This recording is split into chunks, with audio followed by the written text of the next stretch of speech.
Junior Bell, when did you get here?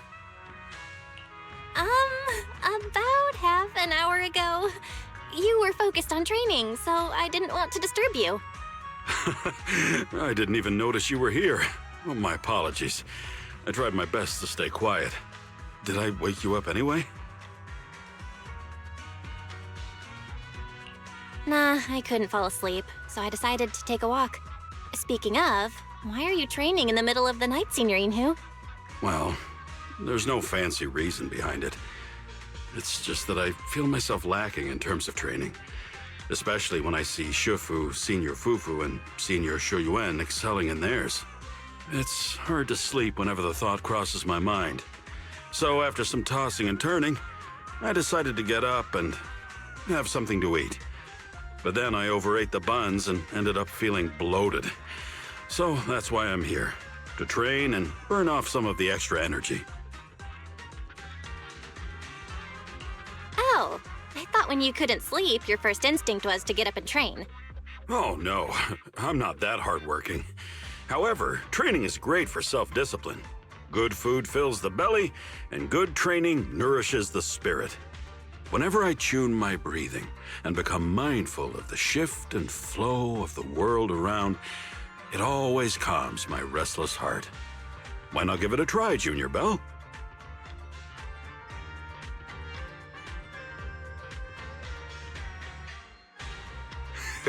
I told you, it's great practice. This was the very first lesson Shifu taught me back then. The first lesson Ishu and Shifu taught you? I'm intrigued. Can you tell me more? Huh? That's what intrigues you? Well, sure. But your impression of me might change after. And it's not really an interesting tale. Are you sure you still want to hear it? Of course, as long as you're willing to tell it. All right. Before meeting Shifu and becoming a disciple of Yunquay Summit, I was a wanderer roaming about New Eridu with no family. The only thing special about me was that I'm a panda thyran. As you know, bear thyrans and cat thyrans aren't that rare, but things are different with panda thyrans. Despite the sprawling city, I had no kin and could only rely on myself to get by. Those were tough days. I hadn't learned how to cook, nor did I have any other skills. I was starving every day, scraping by with odd jobs. You can never truly appreciate food until you've starved. I learned very quickly that if I wanted to eat my fill, I had to rely on my skills. And then? Did you come to Yunquay Summit and become Shifu's disciple then? Huh? Oh, of course not. There's still a ways to go. I became a hollow raider. Turns out, my ether aptitude is pretty decent, and I had enough raw strength to brawl my way through hollows. So I was able to feed myself by selling all the valuables I plundered during those expeditions. I couldn't care less about those who stood in my way inside the hollow. Ethereals, bandit gangs, other hollow raiders, you name it. I treated anyone who tried to take my loot to a face full of punches. Until one day, I found a rare trinket in the hollow. Something important related to porcelain, I thought. I wasn't sure back then, but I knew it was worth a fortune. And that's when a lady with white hair and garments approached me. I bet you must have guessed by now. Yep, that was Yi Xuan Shifu. I get it. She was searching for that important object and ran into you.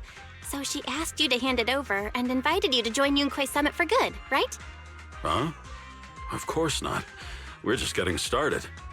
She lost her way inside the hollow and asked me for directions.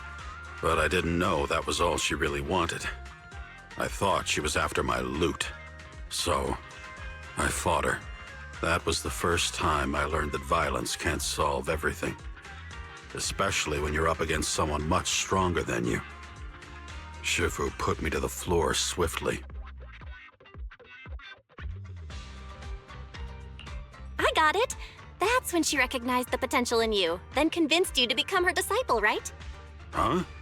No, we're not even halfway through the story yet. I was spent from the fight, and then passed out from hunger.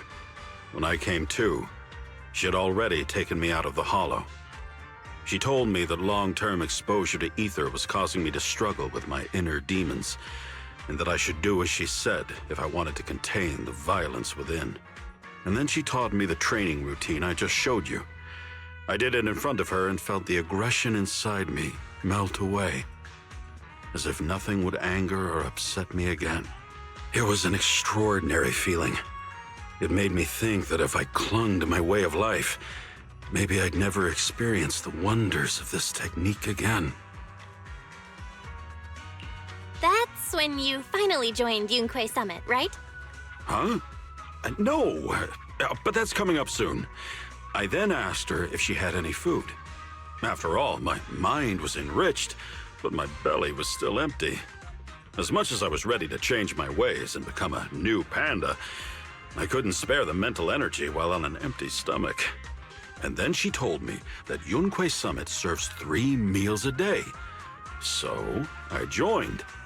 But she didn't explain that 3 meals a day actually meant funds for 3 meals a day.